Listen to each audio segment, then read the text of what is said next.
Welcome to Tony Martignetti Nonprofit Radio coverage of Fundraising Day 2014. We are at the Marriott Marquis Hotel in Times Square, New York City. With me now are Stacy Palmer and Glen MacDonald. Their workshop topic is what are the wealthy thinking now? It's a question, not a statement. We're going to answer that question. Stacy Palmer is editor of the Chronicle of Philanthropy, and Glen MacDonald is president of Wealth and Giving Forum. Stacy, Glen, welcome. Thank you. Thank you for having us. Pleasure to have you. Glen, let's start with you. What is this topic all about? What are the wealthy thinking now? Well, the first thing I want to say as a preface is that we like to categorize the wealthy as a homogenous group, but in fact, that's really not fair to anybody. They're right? very diverse, yeah. Just like any cohort group that you would mention. They span the political spectrum, young and old. You know that wealth can be minted very quickly, especially in Silicon Valley.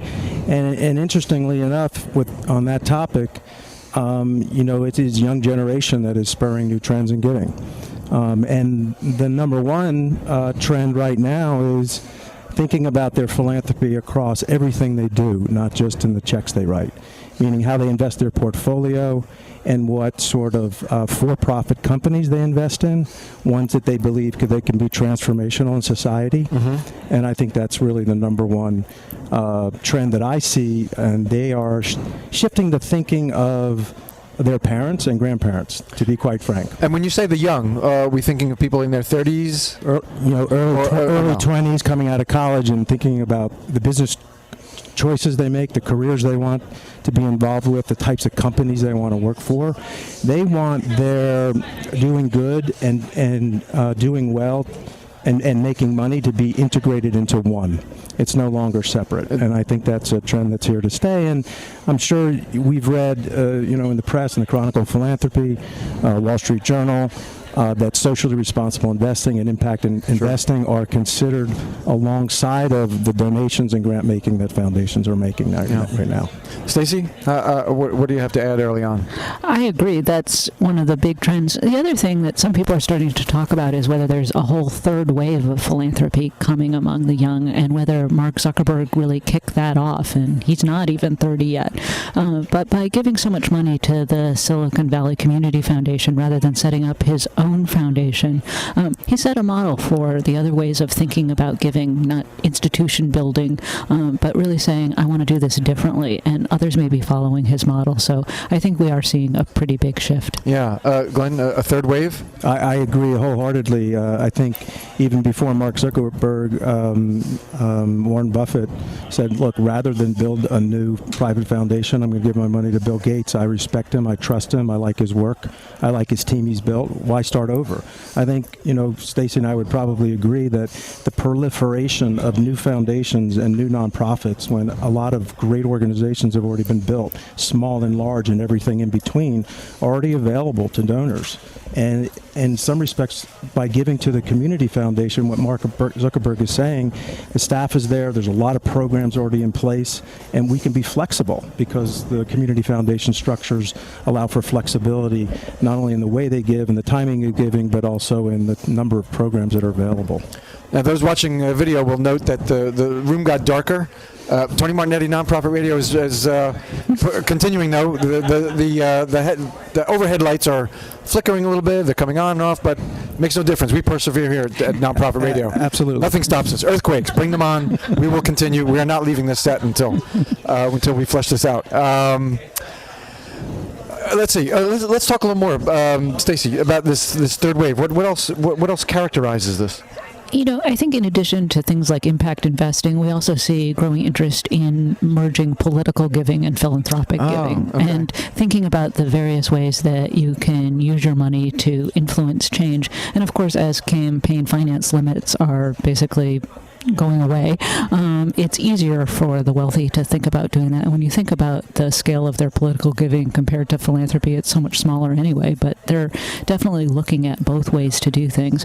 I think that's got good sides and bad sides. The good side is that they're getting engaged. The bad side is people are starting to worry about whether the plutocrats are setting policy, and we're starting to hear more about that.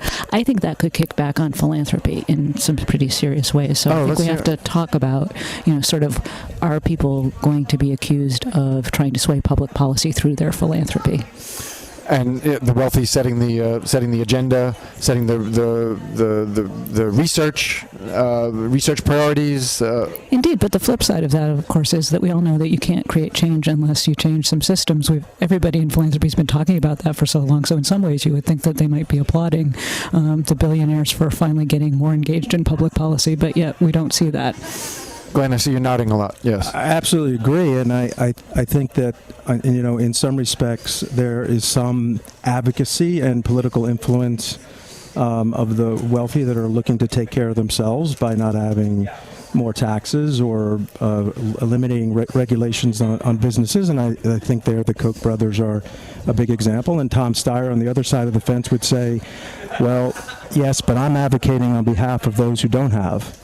But the challenge there is that while I think Tom Steyer is well-intentioned, that sometimes the billionaires advocating on behalf of those that are less fortunate don't really see the issues at the depth that the underbelly really does, and that they should be advocating for themselves.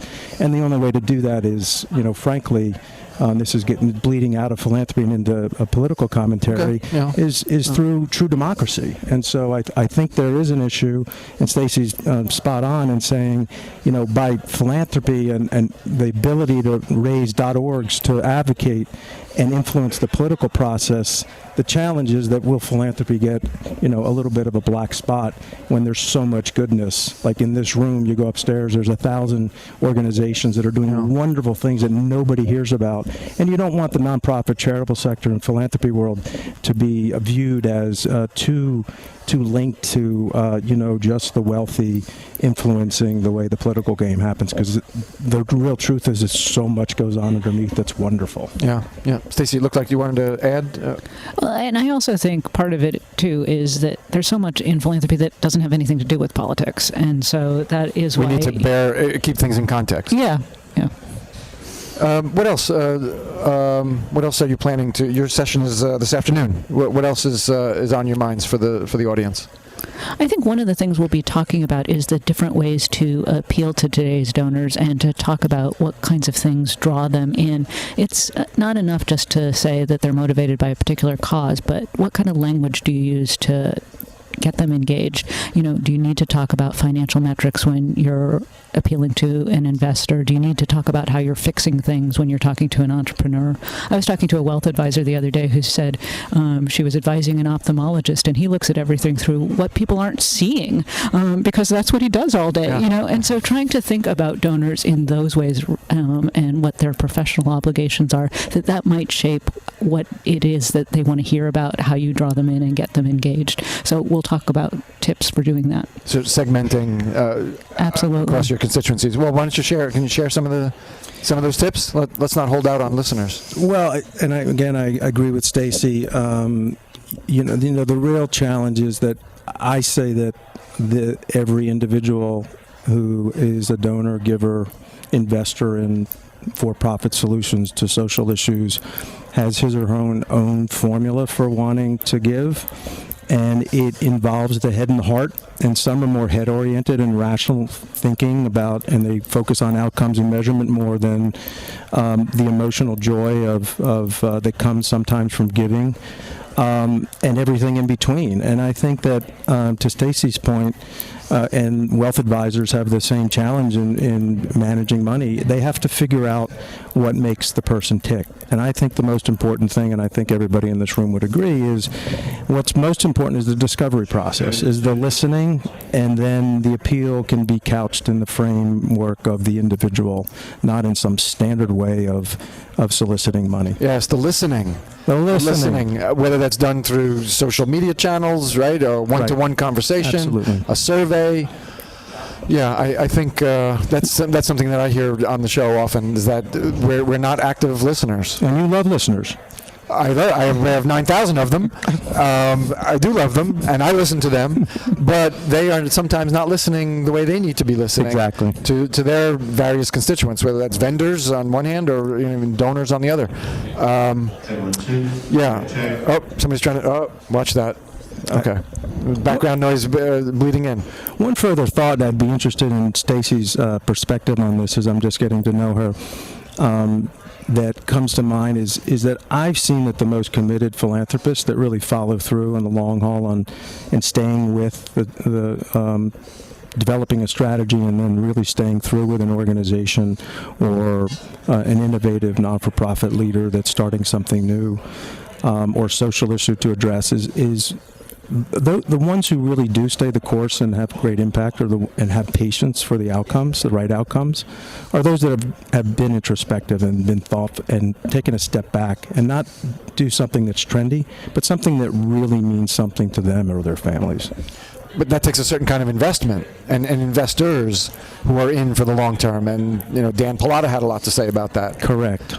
Perfect example, right? Yeah. Stacy, go ahead. And we all know that one of the things that goes wrong in philanthropy all the time is that people follow the trendy. They want to start new organizations and get excited about the next new thing instead of staying for the long haul. And in some ways, what we need to change the culture of philanthropy is to say there are some of these organizations that are doing great work already. If they just had more money and more support from their board members, they could do even more.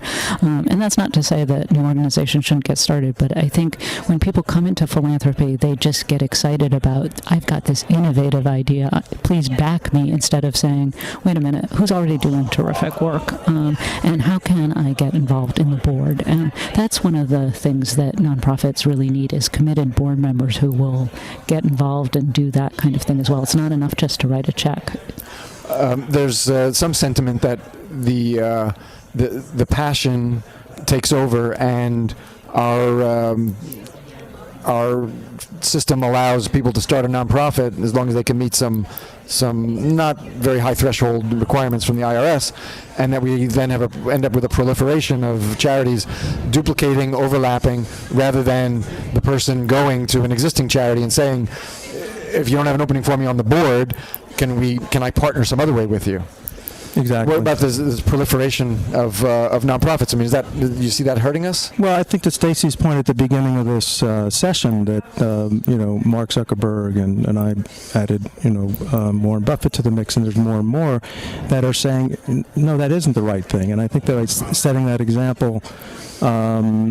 That others are starting to take a step back and ask that question, which is a good trend. And I also think there's some consulting firms that are starting to encourage nonprofits to think about partnerships and merging and consolidating programs into one and gaining scale and leverage across. So that's starting to happen. We need more of it. And some of it was by necessity in our Great Recession in the past 3 years. Exactly, the 08-09 crisis forced with lower funding and some issues that even some endowed organizations, had poor performance and their operating budget suffered. That forced the issue, but it's a trend that's starting, but we need more of it, no question. Yeah, we have an op-ed in our current issue that's actually arguing for that and saying that, really there needs to be more of a mergers and acquisitions business in the nonprofit field. The incentives are totally different than in business, but we need to find ways to think about ways for strong organizations to work together, not just because the financial crisis caused it, but for reasons to extend the mission and to think about it that way. And sometimes, we were just talking before about board members. It's often the board that gets in the way of a merger, because they don't want to give up their board membership. Well, we've got to find some other incentives for them, because there's plenty of roles for them to get involved. Yeah, there are precious few consultants. I've had one on Sabrina Lamb, I think. Sabrina Lamb. Consultants doing advising around merger, acquisition, or even just joint ventures, partnerships, and not always for fundraising purposes, but for longer term, just mission achievement. There's that overlap is can be hurting us. What any other strategies around the topics of listening, I think one of the things that many fundraisers find challenging is that even if they are the ones who are doing the listening, getting the CEO, getting other people on the staff to do that listening is much more of a culture shift. And so one of the messages I think we'll probably talk about today is how to engage the chief executive and other people in the organization to see that talking to what a donor cares about doesn't mean sacrificing your ethics or, getting in the way of letting the donor dictate the mission. It's just saying, how do you talk to them in a language that they understand and that appeals to them? And maybe they do actually have some good ideas about how you run your organization differently that were worth listening to. But I think, so often that's one of the challenges fundraisers have is they get it, but not everybody in the organization does. Correct. And on the flip side, you might be talking to a donor who is really, it's a patriarch or matriarch or maybe even the son or daughter of a wealthy family. And sometimes the whole family is going to be part of the decision process. So it makes that dynamic and challenge a little bit more complicated because sometimes family members, they seemingly be on the same page till the time comes for the check to be written. And then there's some well, wait a minute, that doesn't really have, is not in concert with the mission of our private foundation. And one argues yes and the other argues no. And so look, that's why this is a profession. I mean, fundraising is a huge challenge. You got to work the organization on the one hand, and as Stacy pointed out, and on the other hand, sometimes the dynamics, the emotional dynamics of the one individual donor, and/or the family dynamics associated with that donor makes it an interesting challenge. And if we're seriously interested in listening, then we have to be asking questions, the answers to which we need to be willing to hear. And they're often not. Go ahead, please. Couldn't have said it better. I mean, that's why I mentioned the discovery process. If that's not part of the question set, who's else involved in this decision process? I know you have a private foundation. Do you have professionals as part of the private foundation that are going to influence this? Do you have other family members that are going to come and weigh in on the decision? And should we be meeting with them and so forth? And those absolutely. A lot of times, for smaller and maybe even mid-sized shops, you need often, I think, an outside advisor to help facilitate this process. And a lot of the smaller shops, they don't have the wherewithal to bring someone in to facilitate a conversation on the board or a conversation among donors. And they're so insular in their work that they're not able to ask these challenging questions. I don't know. I think one of the things all nonprofits, no matter what size they are, can seek out is professionals who want to give their time to facilitate something like that. I mean, most people would like to help an organization in various ways, and we don't think about the sort of skilled volunteering enough and the ways that people can help out. So I would say, an organization of any size can really reach out to people who can help in that process, and should be creative in thinking about that rather than just asking for money, because you're right, sometimes you need more of that kind of coaching and that sort of thing. Glenn, I think one of the things you talked about in our call was thinking about mentors for people thinking about the way people in their profession want to meet other people in their profession, and that's a good way for nonprofits to think about how to find new donors and volunteers.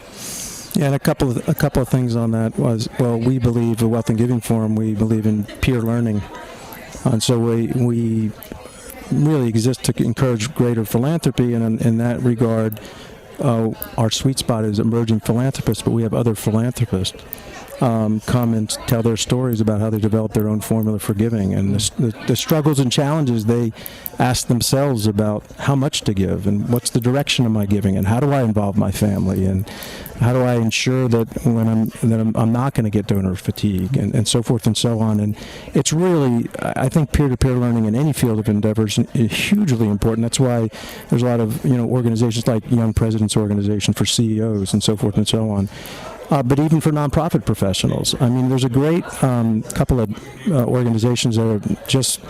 I don't know if you've heard of Catch a Fire. Oh, sure. Yeah, in fact, when Stacy was talking, I was going to mention Catch a Fire volunteer match. Right. So in order to get, if you need an accounting, or you're having board challenges, or you're having, they will find professionals who can help come in and advise the nonprofits on those issues and challenges. And then one new one I just heard about was Inspiring Capital. that, really just organized this year to help nonprofits think about intellectual capital and capabilities they developed that might be a source of revenue stream because they've developed this expertise. I'll give you one example. Year Up, a national, organization that helps inner city youth find a pathway to self-sustaining, income and a great career. And, they've become very well known, but they've really developed over the past 15 years a great capability to not only train young adults in inner cities, but also to staff them properly and so they have a model that can compete with Robert Half. So they're thinking about a revenue stream off of that can help fund the organization. And I think more and more nonprofits are going to start doing the same thing. Yeah. Stacey, we have just a minute or so left. You want to leave a parting thought, something we haven't talked about that you plan to share? One of the things that is clear in giving trends overall is that the affluent are the ones that are powering giving's growth in America. We just saw the Giving USA report come out, and were it not for the wealthy, I don't think we would have seen the good numbers that we saw. So making sure that every organization of every size reaches out to these individuals is really important, rather than focusing on things like special events and other kinds of things. I think almost every organization has the capacity to get what is for them a major gift, and they really should be thinking about that. And important, for them. For them. Everybody doesn't need to be going after 7, 8, 9-figure gifts. Exactly. A $10,000 gift might be a big gift for you. Go for it. Excellent. We're going to leave it right there. That's perfect. I love that. All right. Stacy Palmer, editor of the Chronicle of Philanthropy, and Glen MacDonald, president of Wealth and Giving Forum. I want to thank you both very much. Thank you for having us. Thank you, Tony. My pleasure. It's Tony Martignetti, nonprofit radio coverage of Fundraising Day 2014. Thank you so much for being with us.